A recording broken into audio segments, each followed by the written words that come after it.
Dr. Bosade Ogunlana, the Modupe Oyetoso story breaks my heart. What is the danger of that story to the agricultural sector? Thank you very much, Edmund. It breaks my heart too. While I was listening to it, I was just also shedding some tears there. Because right now in the country, and most especially in this state, where we have such vast arable land available for tilling, agriculture is something that should be the focus, and actively too. And this kidnap story is such a deterrent to the progress of agriculture. Moreover, you discover that the joblessness that you have in town now is because the jobs are just not there, and it's like the cities are saturated. Agriculture, I see it as another avenue to get jobs, decent jobs for the youth. But with these stories that we hear all over the place, how do we want to encourage these ones to go into it? There are so many farmers that I've heard about that have left their farms. People who have 500 hectares, 300 hectares, that is no small land to cultivate. And it's going to make so much impact in the agriculture sector. But it seems many have kept quiet about this for too long. Because many of them were kidnapped. They didn't talk about it. People are scared. Some people have been asking me, why are you doing all this? Why do you come on the interview? People are scared. People just want to... We are all living in denial in this country. We think all is well, but all is not well. But all will be well by God's grace, because we are praying. Do you know that these people have started coming to homes to kidnap people?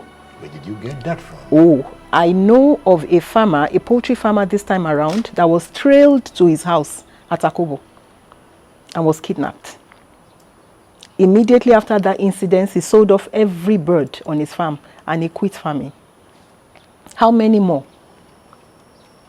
When I was telling my partner about Modupe's case, she told me that in Oyo town, her sister was kidnapped inside her house. Right inside her house. Same story, same pattern. And everybody is keeping quiet just because he hasn't come to you. We need to do something about this. We need the government to please come to our rescue. Come to the rescue of the youth, come to the rescue of the agri sector. If we are really sure we want any development in the land, especially in agriculture, we need to take care of security. And even seeing the young Modupe being a farmer, yeah, and we say the future does not belong to the youth. You know, the population now, we have more youth than the elderly ones. And I tell you, I've met with all these people. We empower a lot of them through my NGO. In fact, some of my students are on our farm. She engaged their services. She trained some of these youths for us, those in crop farming, because we partner with people like her in poultry, in crop farming, in various sectors, fishery, and they train some of those youths so they can start off on their own. So some of them are still on her farm. And they are very, very willing. They want to do these things if encouraged. And they must be encouraged. They must be encouraged. Is government doing enough? I think they can do better. They can do better. Maybe they are not aware of all these incidences. And that is why we are talking now. They can do more than what they are doing. They can do much more than what they are doing. They need to take the bull by the horn. The security issue is not where you come and start announcing your plans and what you want to do. There is a way to go around these things. And look at, you know, one of the things that also touched me was what those kidnappers said. You know, that because of the situation of the country, we don't want more youths to join them.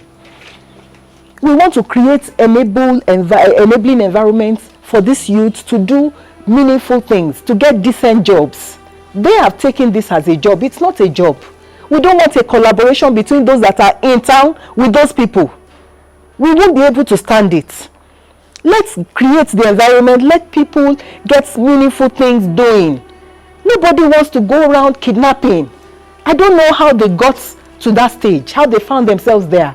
We need to change things. And they are beginning to see it is lucrative. And they're beginning to see it's lucrative. One night they made millions. Can you imagine? So we need to guard against these things with everything that is within us. And I dare say that the governor of a state is almost as powerful as the president of a nation. Right now in Nigeria, in this state, we can decide that this is what we want.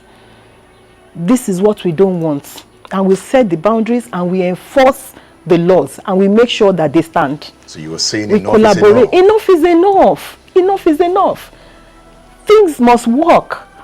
It must thrive. The environment, agriculture must thrive. The youth must get something doing. We can't go on like this.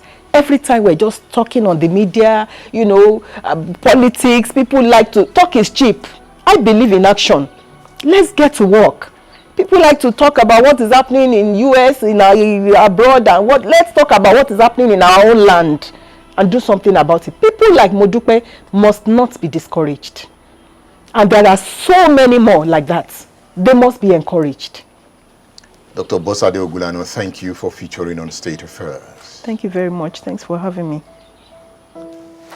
We are telling the story. We will venture into the farms. We will not run away from the farms because we have the future to feed. We have Nigerians to feed. We have Africans to feed. Nigeria has the potential to feed the world. The Modupes must not leave the farm. In fact, we are taking more of them into the farm. And we are going to solve the problem of food insecurity. I hope you are ready for this fight. I hope you are ready to lend a voice. Don't wait until it gets to you. I am Edmund Obilo.